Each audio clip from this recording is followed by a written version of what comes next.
A lot of stuff centered around ITIL and processes like Six Sigma. Being government oriented, that's the kind of things we do. Sandoval County is a pretty unique place.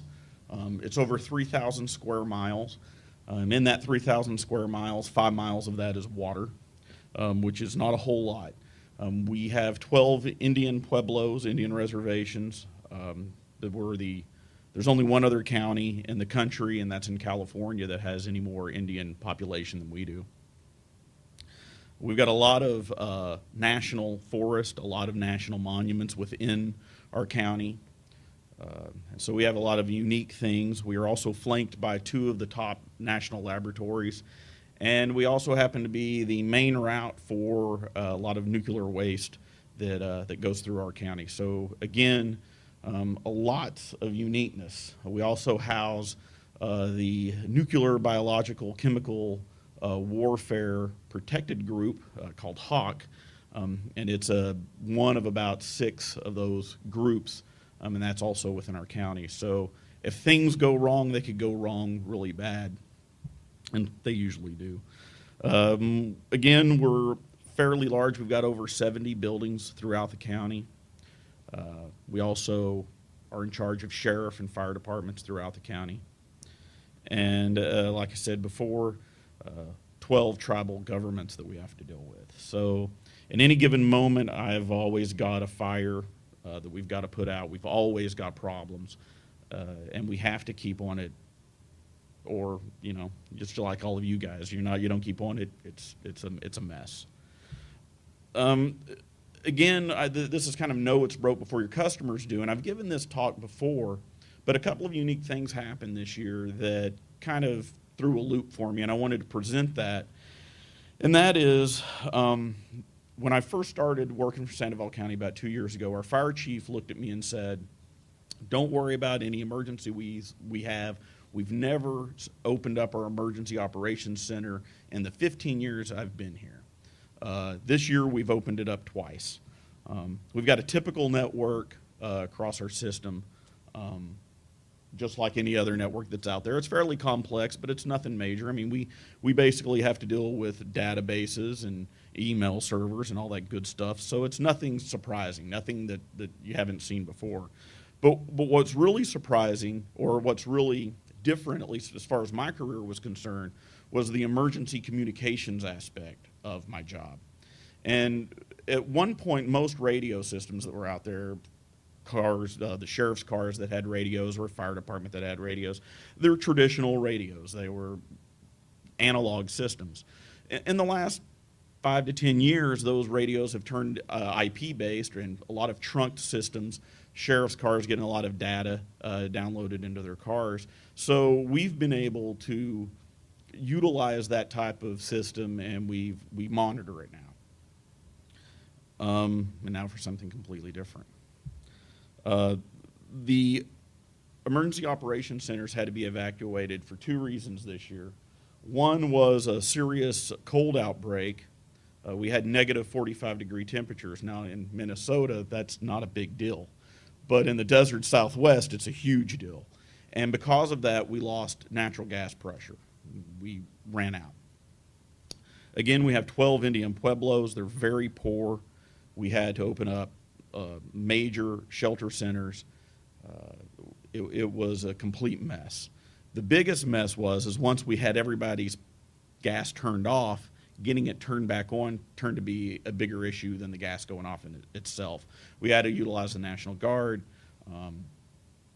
We're flanked also by Kirtland Air Force Base, so we had to bring in the Air Force to help us. It was a logistics nightmare, and we failed miserably. It was bad. I'm pretty sure some people aren't going to get elected in 2012 because of the fiasco that the gas system turned out to be. But it actually ended up being a godsend, because 6 months later we had the largest fire in New Mexico history in our county. It's still burning. It's probably going to burn for at least another 6 months, is what they're telling me. It's controlled, but it's a big fire. It's well over 150,000 acres and growing. Nagios played a huge role in helping us control what we needed to do, and I'll explain a little bit of that. That's with the gas outage, but what I really want to talk about is the fire. I woke up to my phone ringing in the morning. It was my fire chief saying, "Hey, can we borrow a couple of your guys? We're gonna have to run out to the fire."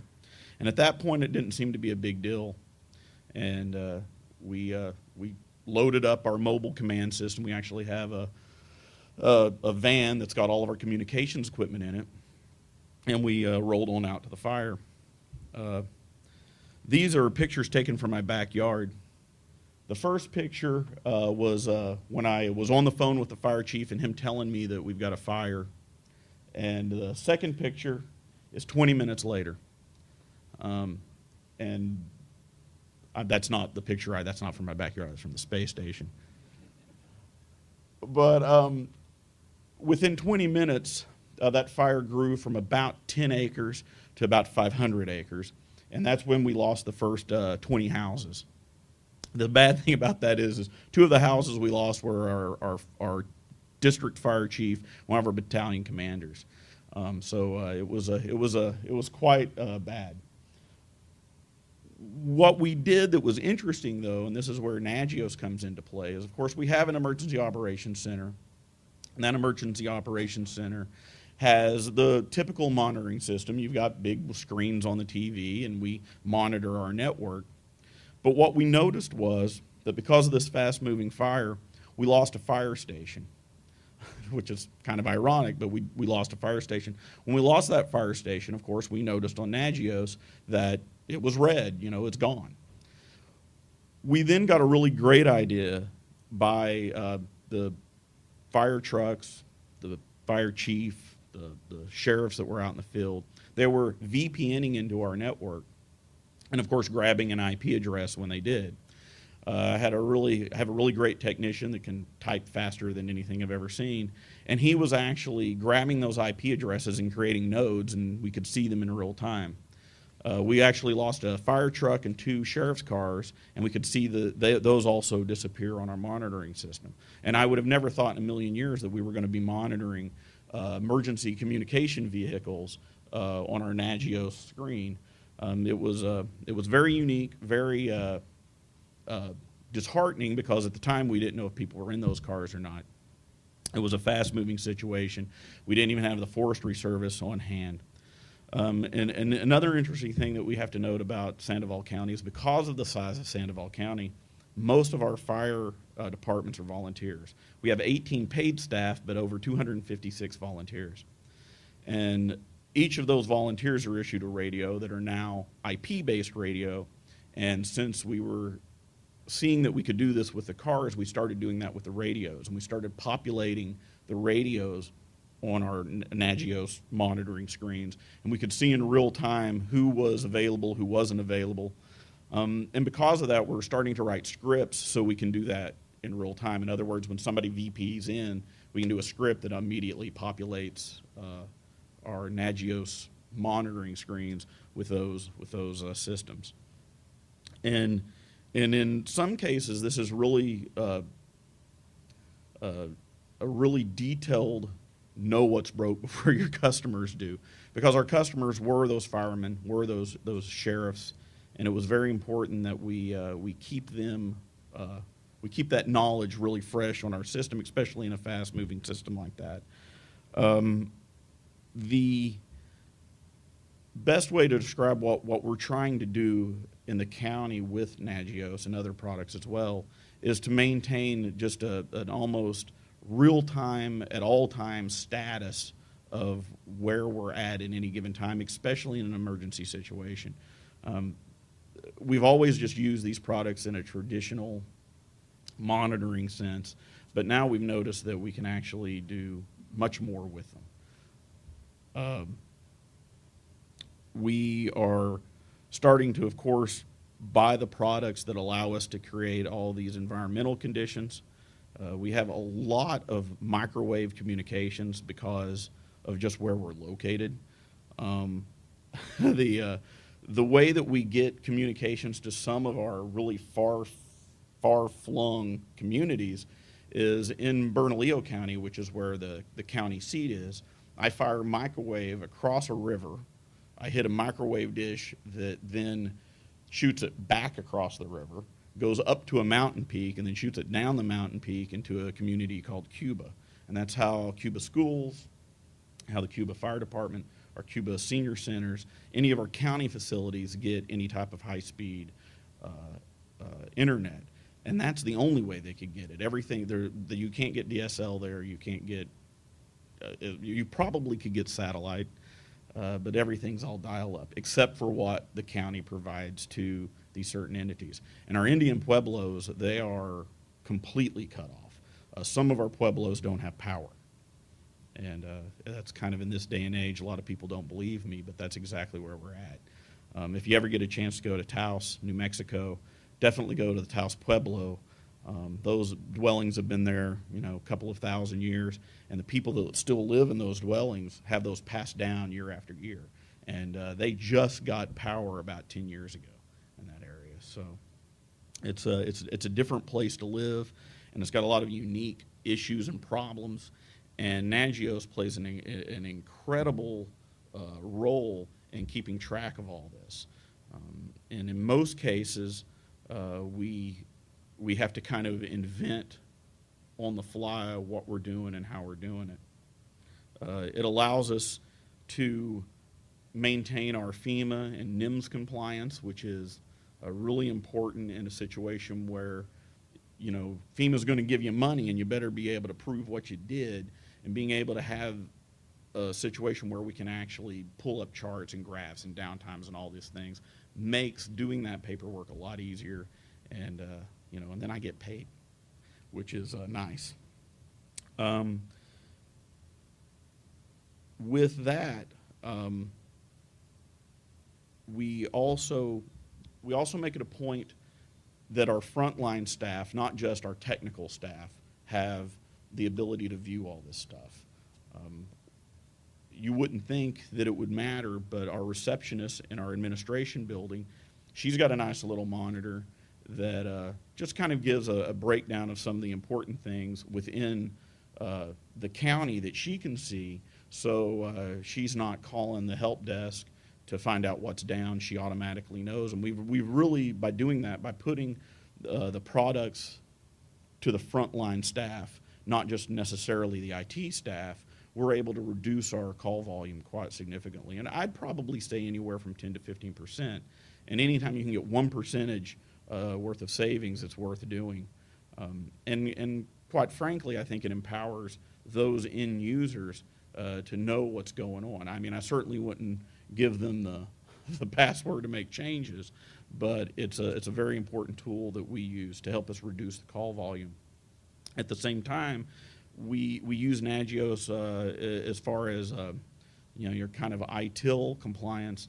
We use it as our change management database. So anything that happens within Nagios, any node that has any problem, we use the note system to note anything that's going on, any changes, and it's a rudimentary change management database, but it's very successful because it seems to always be right there at an IT's hand, at a technician's hand, so they're always entering in that information. So it interfaces well because it's so flexible that we can import, export information within the system. So we use that quite frequently as a change management database. We're slowly moving all of our shelters. And when I say shelters, it's our microwave towers, our communication towers. We're slowly moving all those over to solar. And because we're doing that, it's very important that we also monitor all of that information that it generates, so we know that we're actually getting the bang for our buck. I don't know if we're actually going to save any money. The conversion over to solar has been quite expensive, but I think in the long run it'll be worth it. I don't have a whole lot other than that, but I certainly open to questions.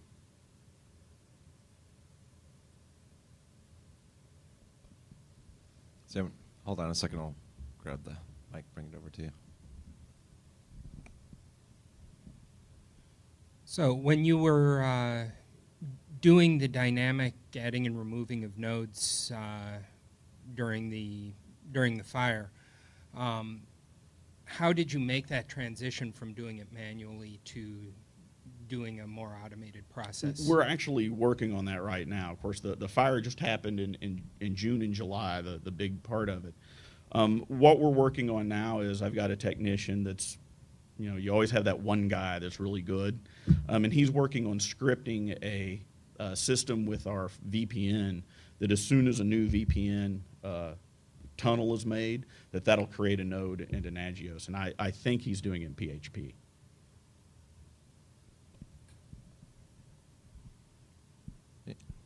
Got another one. So when you were sharing some of the information, like to your secretary, the administrative assistant, was it just the Nagios webpage, or did you use some other tool to display the status? We actually have a couple of servers running. So I have a server that handles like our telecommunications, our PBX and stuff like that. That's what she has, and it's just the web interface. A lot of stuff she could care less about, of course, our servers and things like that. But that type of thing, our telecommunications, a few of our facilities are on there as well, like our senior centers, because they need to know if the power's on or whatever. So, but we just use the web interface. We don't have anything else that's needed.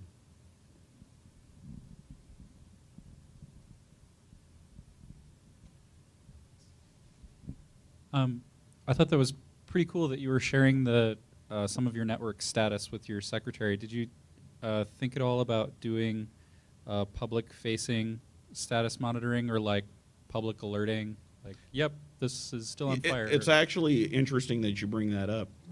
Our website was critical during both the gas outage that we had and our fires that we got a new fire burning that's even closer to my house. And we never thought about bringing in the Nagios information, but we have a quite a bit of we've got a Twitter page, we've got Facebook, and we bring those feeds in on it. But now that you said something, hey, I think that's doable. We could easily create a system that could monitor critical information like that. So yeah, hey, thanks.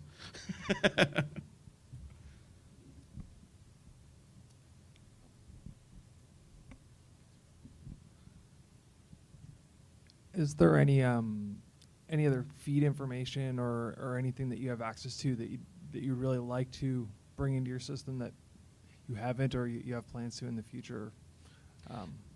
Yeah, I think the biggest thing that we're working on is our bandwidth usage on our microwave network, and that's easy. I mean, that's doable. We just haven't done it. As we bring more and more communities onto our microwave network, and of course the county would love to have the entire county on our microwave network, until I told them that it was going to cost a whole lot of money. And that's a big thing for us because we need to be able to track that and find out exactly what our bandwidth usage is on the microwave. Right now, we've got about 100 megabit microwave trunk, and we're going to need more. I don't know how much more, and that's the thing that we really want to bring in. And I think that's real important, especially when you're dealing with these kind of small county governments. I mean, we're just now in Sandoval County, we're just now a Class A county, which means we finally reached 100,000 people of population. And when you're talking about a county of 3,700 square miles, 100,000 people isn't hardly any. And 80,000 of those people live in Rio Rancho, which is our largest community. So most of the people live in extremely rural environments. But at the same time, it's one of those situations where these, especially when you're dealing with our Indian pueblos, that they need this connectivity for many reasons. Something that's happening this year with the state of New Mexico is they're opening up what's called convenience centers for voting, and that is instead of going to your regular precinct, anyone can go anywhere and vote anywhere in the state of New Mexico. And that sounded like a great idea until we all started talking about voter fraud. And so we're trying to figure out a way to get that in place. And we're going to be monitoring our convenience centers. I mean, luckily for us, we're only going to have 6 in our county, so that's going to be easy for me. The county next to me is going to have 170. And they're a tiny county, but they've got all the population. That's the county that has the city of Albuquerque, and they've probably got 600,000 people within their one county, and that's going to be a mess. And those are the type of things that we have to kind of think outside of the box to control, because voter fraud is going to be a huge issue for the state of New Mexico, and we don't have a choice. The legislature passed the law. We're going to have to do this, and when they passed the law, of course, they didn't think, well, geez, how do we do this and not create voter fraud? So we're gonna have to come up with a situation to be able to monitor that information, and that's just one of the many things that is a kind of a trouble for small governments like ours.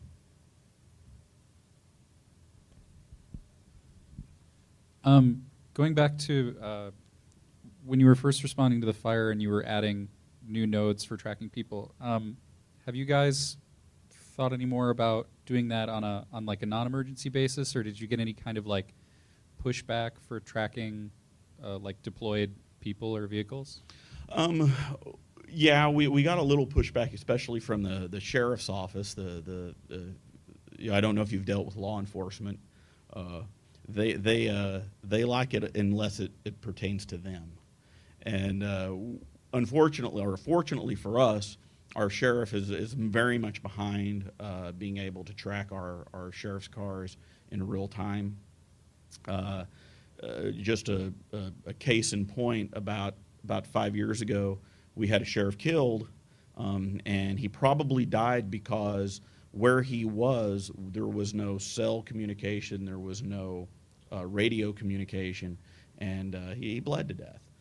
And we are in the process of putting in repeaters in all the sheriff's car.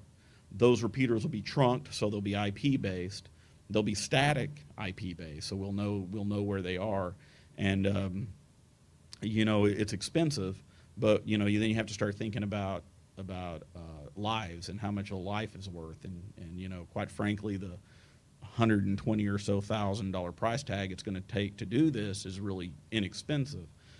And we will be monitoring them in real time. And we are just now starting to develop what we want to track. Do we want to track all their radio traffic? Do we want to track just their location? And we'll be doing that through Nagios. David, are you guys using Nagios Core to do this? Yeah, all core. Okay, all right. I think I just also want to mention that this is a great example. This is like out of the box monitoring and kind of thinking on your feet and deploying this as like a solution to monitor really emergency type action items. And there are a lot of solutions out there that people have implemented, for different reasons, like change management database integration with Nagios. It's just a different take on the same thing. Like when you got emergency management people connecting in, new IP showing up, modifying Nagios, it's pretty easy to do. So I'm sure actually a lot of people here can help. Well, I can tell you that when we were doing this, we actually had to have multiple emergency operations centers open. Like I said before, we're right next door to Los Alamos National Laboratory. Los Alamos National Labs had to evacuate. We brought in a couple of their people into our emergency operations center, and when they were seeing what we were doing, they now want to start implementing this particular idea with their system because, Los Alamos, they got stuff that, you don't want to burn up. And it was very worrisome because we really thought we were going to lose the whole lab. It was an incredibly fast-moving fire. And, of course, Los Alamos, they were all kind of petrified because in 2000, they lost about 300 homes in a fast-moving fire that just ravaged Los Alamos. So when they saw and that was from the other way, and now this one was from so they actually only had one small fire that made it to the lab itself. Only burned about an acre worth of land, so they got that pretty well controlled. And by having a state emergency operations center, the Rio Arriba County, which is where and the Los Alamos County Emergency Operations Center, plus our Emergency Operations Center, all connected together, all talking. It's really, we're looking at trying to maintain a system that is interoperable, that can communicate with each other and use a lot of these open source tools, mainly because we're government and we don't have any money. We used to, and then something happened to it. I'm not sure what, but it's real important that we're able to use the same tools, the same kind of ideas because of the interoperability needs. Anytime that you get together with a bunch of emergency operations people and you start talking, their biggest complaint is that they can't communicate with each other. And it's true. Right now, by 2013, everything as far as radio communication goes has to switch to what they're calling narrowbanding. Narrowbanding is causing a huge issue with everybody because a lot of the smaller towns and municipalities and smaller county governments didn't start buying their narrowbanding radios, and they don't have narrowbanding radios. And now with our economy, there's no money to buy narrowbanding radios, and the FCC is going to say, we don't care. We've told you for 10 years this was coming, and they did, and it's everybody's fault for not moving in the direction they should. And part of that is the digital need that we have to bring communications kind of forward. And a lot of that is because of exactly what we're talking about here. That's being able to monitor, being able to grab the metrics that you need for all these communication sources. And so there's a lot of unique problems that are happening because of just the fact that people have hung on to this technology. And again, it's because, I mean, radios are radios. They work great. But in today's day and age, they just need more, especially in the emergency services. So I really think that by bringing on these type of tools, especially in the emergency operations type of arena, we're going to get a lot better response, a lot better metrics, and an easier way to kind of bring accountability into some of the things that our emergency groups are doing. For years, fire departments, sheriff's departments have been able to kind of just operate how they wanted to. And unfortunately for them, and it's been pretty tough for them because they don't want to do it. They don't want to move into the future, but it's vital, and it's vital because we're spending a lot of money on these emergency services, and it only takes 2 or 3 emergencies like I've talked about today, where property and lives are lost, and so it's real important that we move forward. That's what we're trying to do. We got a couple more questions here. Hold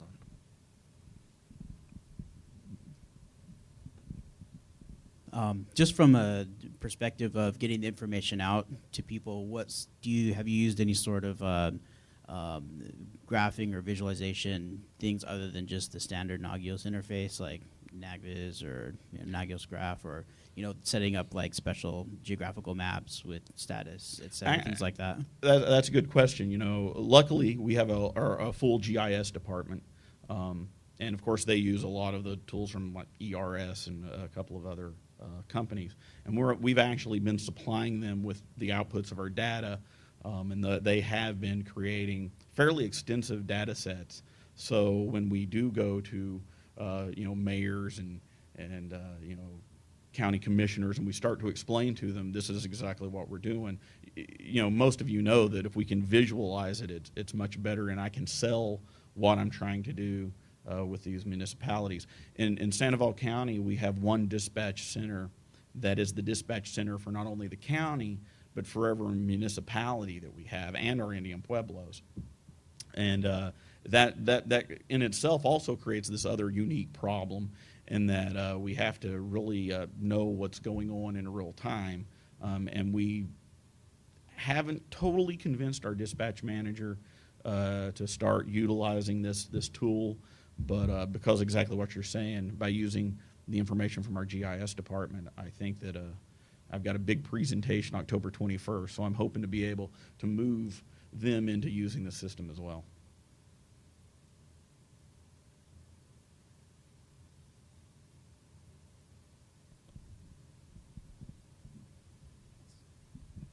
You mentioned earlier that you were starting to deploy some new sensors, like monitoring your solar and maybe some environmental. Can you talk a little bit about that at all, or challenges you've had? Well, the interesting challenges, that's a good one. When I first got this job, they gave me a county vehicle. It was a nice big four-wheel drive truck. And I thought, well, this is ridiculous. I don't need that truck. Then they took me to Parajito Peak, which is our main jump point for our microwave. And I realized really quickly that not only did I need that truck, but I wanted a bigger one and I wanted a winch. In the winter, we have to take a snowcat up there. And I haven't done that yet, and I figure I'm the boss, I'm not going to. It's pretty scary. And unfortunately, that's one of our actually easiest places to get to when we start to look at our antenna sites and our microwave sites. We also have how's this for monitoring? We have a location called Ghost Mesa, and it's way up on this mesa. And for years, how they knew that if it was operating is the fire chief would walk out of his fire station, and they could only do it at night, and look way up on Ghost Mesa and see if the light was on. And that was our monitoring system for Ghost Mesa. We now have a nice little environmental box up there that's checking power and humidity, and which there never is any. So that's really kind of the challenges that we face, especially when we're having to monitoring these remote sites, is that just the geographical locations are really out in the middle of nowhere, and in some cases, you have to go to fairly extreme measures just to get to them. So moving to a remote monitoring system was a real easy sell. Because we're not having to waste the time that we used to waste getting these extremely remote locations.